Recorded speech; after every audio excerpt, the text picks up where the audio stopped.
بسم اللہ الرحمن الرحیم۔ اللہ کے نام سے شروع کرتا ہوں جو دلوں کے راز خوب جانتا ہے۔ آپ سب پر سلامتی ہو۔ اللہ پاک سے دعا کرتا ہوں کہ اللہ پاک آپ کی تمام جائز خواہشات کو پورا فرمائے۔ ناظرین کرام، آپ دیکھ رہے ہیں اسلامک سٹوری چینل، اور آج کے اس ویڈیو میں ہم حضرت آدم علیہ السلام کے واقعے کے بارے میں جانیں گے۔ میری آپ سے گزارش ہے کہ آپ اس ویڈیو کو پورا دیکھیں۔ جب انسان نے پہل اس زمین پر قدم رکھا تو اللہ نے انسان کو دنیا میں بھیجنے سے پہلے انسان کے زندہ رہنے کے لیے تمام سامان پیدا فرمایا، جیسے ہوا، پانی، آگ اور مٹی۔ یہ انسان کی بنیادی ضرورت تھی، اس کے بغیر تو انسان زندہ ہی نہیں رہ سکتا تھا۔ انسان کے جسم میں قوت طاقت پیدا کرنے کے لیے کھانا بھی ضروری تھا۔ اس کے لیے اللہ نے پھل پھول، میوے، پودے، ہرے بھرے درخت پیدا کیے۔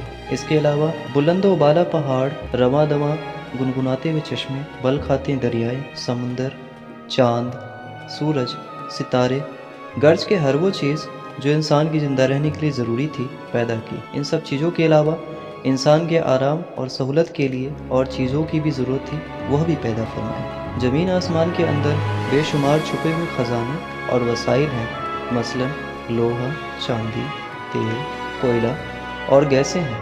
یہ تمام چیزیں انسان کی ضرورت کی ہیں، ان سے انسان فائدہ حاصل کرتا ہے۔ ان تمام چیزوں کو زمین کے اندر سے نکالنے اور دریافت کرنے کے لیے ایک ایسی جی عقل اور علم رکھنے والی ہستی کی ضرورت تھی جو ان تمام چھپی ہوئی اور اوجھل چیزوں کو ڈھونڈ کر نکالے اور اپنے ہی لیے کار آمد بنائے۔ یہی ہستی جسے انسان کہا جاتا ہے۔ انسان کو اللہ نے عقل اور سوچنے سمجھنے کی صلاحیت عطا کی، پھر دنیا میں بھیجا۔ سب سے پہلے انسان حضرت آدم علیہ السلام تھے۔ انسان کی نسل حضرت آدم علیہ السلام سے چلی اور تمام انسان حضرت آدم علیہ السلام کی اولاد ہیں۔ اللہ تعالیٰ نے حضرت آدم علیہ السلام کو پیدا کرنے کے لیے ارادہ ظاہر کیا اور فرشتوں سے کہا، میں زمین پر اپنا خلیفہ بنانے والا ہوں۔ اس پر فرشتوں نے اعتراض کیا اور کہا، کیا آپ زمین پر انسان کو پیدا کرنے والے ہیں؟ انسان تو زمین پر فساد برپا کرے گا اور خون بہائے گا۔ ہم تو تیری پاکی بیان کرتے ہیں اور تیرا شکر بجا لاتے ہیں، کیا ہم عبادت کے لیے کافی نہیں؟ اللہ نے فرمایا، جو میں جانتا ہوں وہ تم نہیں جانتے۔ پھر اللہ نے خود اپنے ہاتھوں سے حضرت آدم علیہ السلام کا پتلا بنایا، پھر اسے سنوارا اور اسے مناسب شکل دی۔ اس کے جسم کا ہر حصہ خوبصورتی کے ساتھ بنایا۔ پھر اس مٹی کے پتلے میں اللہ نے اپنی روح پھونکی۔ پھر اللہ نے فرشتوں سے پوچھا کہ چیزوں کے نام بتاؤ اگر تم سچے ہو۔ فرشتوں نے جواب دیا، ہم نہیں جانتے، سب سے زیادہ تو آپ جاننے والے ہیں۔ ہم کو تو بس اتنا ہی علم ہے جو آپ نے ہم کو سکھایا ہے، اور آپ بڑے علم اور بابرکت والے ہیں۔ اللہ نے آدم سے کہا، اے آدم، ان فرشتوں کو ان چیزوں کے نام بتاؤ۔ اللہ نے آدم کو تمام چیزوں کے نام بتا دیے تو آدم علیہ السلام کے علم میں تمام باتیں آ گئیں۔ آدم علیہ السلام ان چیزوں کے نام بتا دیے تو اللہ تعالیٰ نے فرشتوں سے کہا، کیا میں تم سے نہ کہا تھا کہ میں آسمانوں اور زمینوں کے اندر کی سب پوشیدہ باتوں کو جانتا ہوں، اور جو کچھ تم ظاہر کرتے ہو اور چھپاتے ہو سب کا علم رکھتا ہوں۔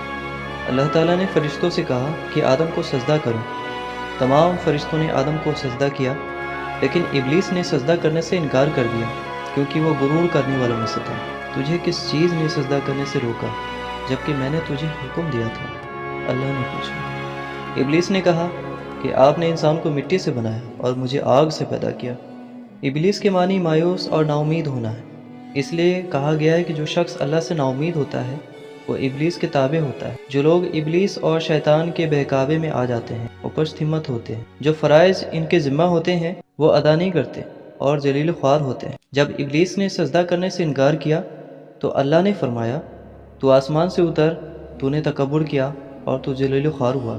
ابلیس نے کہا کہ مجھے قیامت کے دن تک مہلت دیجیے۔ اس پر اللہ نے فرمایا، تجھے مہلت دی گئی۔ ابلیس نے کہا، میں تیرے بندوں کو گمراہ کروں گا اور ہر طرف سے ان کو گھیرے میں رکھوں گا، وہ تیرا شکر بھی ادا نہیں کریں گے۔ اللہ تعالیٰ نے حضرت آدم علیہ السلام کو حکم دیا کہ اے آدم، تم اور تمہاری بیوی بہشت میں رہو اور جو کچھ کھانا ہے فراغت سے کھاؤ، اور ایک خاص درخت کی طرف اشارہ کرتے ہوئے کہا کہ اس درخت کی طرف نہ جانا ورنہ تم ظالم قرار دی جاؤ گے۔ چنانچہ آدم علیہ السلام اور حضرت بیوی حوا آرام سے رہنے لگے تو شیطان نے دونوں کے دلوں میں وسوسہ ڈالا کہ تمہارے رب نے تم دونوں کو اس درخت کے قریب جانے سے اس لیے منع فرمایا ہے کہ کہیں ایسا نہ ہو کہ تم ہمیشہ ہمیشہ کے لیے زندہ رہنے لگو۔